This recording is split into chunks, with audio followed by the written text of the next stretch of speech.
Trying to understand is like straining through muddy water.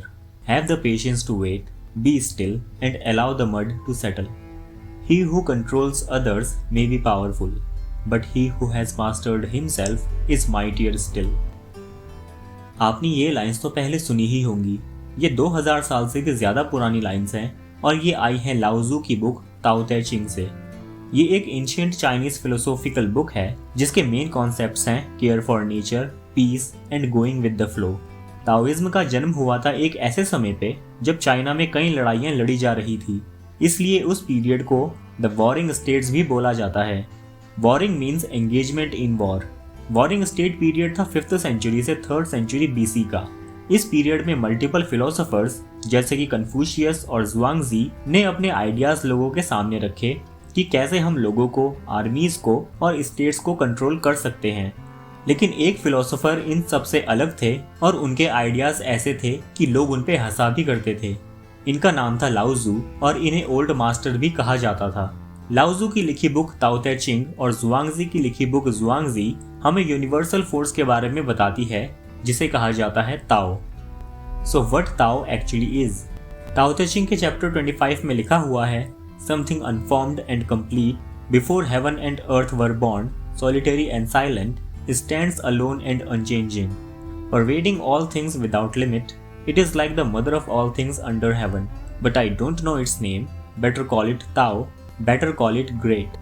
Taoism को एक religious tradition भी consider किया जाता है, कन्फ्यूशियज्म और बुद्धिज्म की तरह। लेकिन ताओ कोई भगवान नहीं है और ताओइस्ट ताओ की पूजा नहीं करते। सिंपल वर्ड्स में ताओ का मतलब होता है द वे, यानी कि रास्ता। लेकिन जिस तरह से इस वर्ड को ताओ ते चिंग बुक में एक्सप्लेन किया गया है वो इस वर्ड के मीनिंग को बहुत ज़्यादा मिस्टिकल बना देता है। जो पहली लाइन ताओ ते चिंग बुक में है वो ये है कि आप ताओ को पूरी तरह से कभी नहीं समझ सकते। The Tao that can be told of is not the eternal Tao, the name that can be named is not the eternal name. Laozi का मानना था कि आप ताओ को वर्ड्स में एक्सप्लेन नहीं कर सकते हो और जो इंसान ऐसा कहता है कि वो इसे कम्प्लीटली एक्सप्लेन कर सकता है वो बेवकूफ़ है। फिर भी जिन वर्ड्स का यूज़ किया जाता है ताओ को एक्सप्लेन करने में वो है the flow of the universe, the source of reality. ये इन्फिनाइट है लेकिन तब भी एम्प्टी है और ये इस एंडलेस डाइवर्स यूनिवर्स को क्रिएट करता है, कंप्लीट करता है और डायरेक्ट भी करता है। ये यूनिवर्स ताओ से ही क्रिएट हुआ है और ये कॉन्स्टेंटली ट्रांसफॉर्म होता रहता है। पूरा यूनिवर्स ताओ से बना है लेकिन ये हमें दिखता नहीं है और अगर हमें इसे ढूंढना है तो हमें नेचर में ही अंदर झांकना होगा और इस कॉन्सेप्ट को कहा जाता है ली। ली एक ऑर्गेनिक ऑर्डर होता है। ये रैंडम लेकिन बिल्कुल परफेक्ट पैटर्न्स होते हैं जैसे flowing of water and shape of trees and clouds. Li को ऑब्जर्व करने से ही हम ताओ की वर्किंग को समझ सकते हैं। Sunrise, sunset, high tide, low tide, growth and decay, ये नेचर के कुछ पैटर्न्स हैं जो बिल्कुल परफेक्ट होते हैं। ये बिना किसी ऑर्डर और एफर्ट के होते हैं। Change is the only constant, लेकिन ये चेंज रेगुलर होता है, फंडामेंटली राइट होता है और रिकॉग्नाइजेबल भी होता है।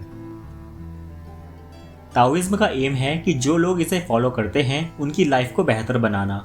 ये बहुत इंटरेस्टिंग होगा समझना कि ताओ हमारी लाइफ को कैसे बेहतर बना सकता है।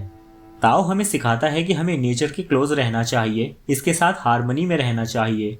हमारा माइंड एंड बॉडी नेचर का ही एक छोटा सा पार्ट होते हैं, इसलिए हमें नेचर को क्लोजली रीड करके ये समझना चाहिए कि ये कैसे वर्क कर रहा है। ताओ का सेकंड कॉन्सेप्ट जो हमारी लाइफ इंप्रूव करने में हमारी हेल्प कर सकता है वो है the concept of wu wei. Wu wei means not doing और नॉट एक्टिंग। श्योरली ये एक बहुत कंफ्यूजन क्रिएट करने वाला कॉन्सेप्ट है। लाओजू ने वू वी को एक्सप्लेन करते हुए कहा है कि यहाँ पर नॉट डूइंग और नॉट एक्टिंग का मतलब है एक्टिंग बट विदाउट इंटेंट। मतलब कि हमें कोई काम फोर्सफुली नहीं करना बल्कि उसे ताओ के फ्लो के साथ साथ ही करना है। ताओ को स्टडी करते हुए एक और मेटाफर हमें बार बार मिलता है, वो है अनकार्व्ड वुड। ये अनकार्व्ड वुड ताओ को बहुत अच्छे से एक्सप्लेन करती है। अनकार्व्ड वुड को कार्व करके हम उन्हें कोई भी शेप दे सकते हैं, हम उन्हें कुछ भी बना सकते हैं क्योंकि अभी तक वो कार्व नहीं की गई है। ताओइस्ट कहते हैं कि ह्यूमंस ने खुद को कार्व किया हुआ है लैंग्वेज से, फोर्स मोरालिटी से और सेल्फिशनेस से। ह्यूमंस के अंदर इन्फिनाइट पोटेंशियल होती है लेकिन वो बस उतना ही ग्रो कर पाते हैं जितना उन्हें ग्रो होने के लिए एनवायरनमेंट मिलता है। यानी कि जिस टाइप का एनवायरनमेंट हमें मिलेगा हम वैसे ही बनेंगे।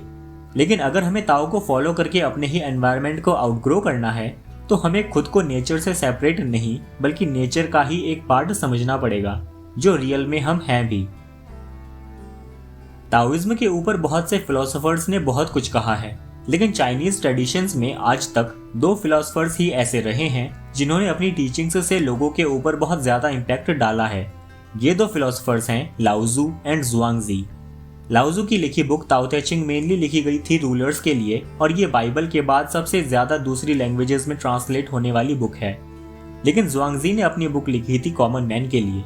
उन्होंने कहा था कि वाइज पर्सन वो है जो अपनी रेगुलर कंसर्न्स जैसे कि पॉलिटिक्स एंड मनी से जरा भी परेशान नहीं होता।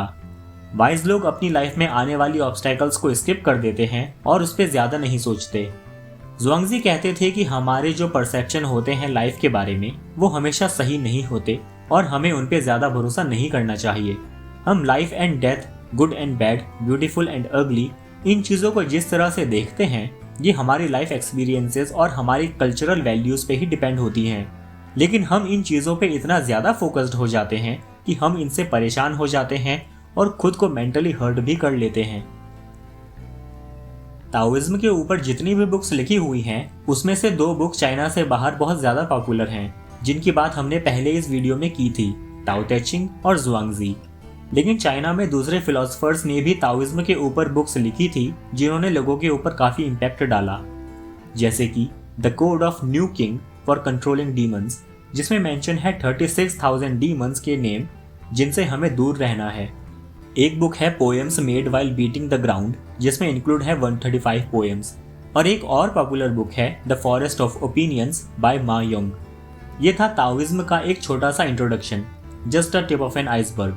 लेकिन रियल में अगर हम फिलोसफी को स्टडी करने बैठेंगे तो ये बॉटमलेस ओशन की तरह होगा जिसमें हम नीचे जाते ही जाएंगे।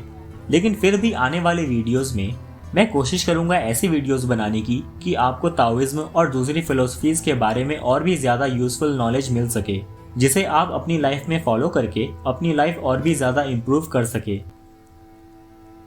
आई होप ये वीडियो आपको अच्छा लगा होगा। Thank you for watching and thank you for subscribing.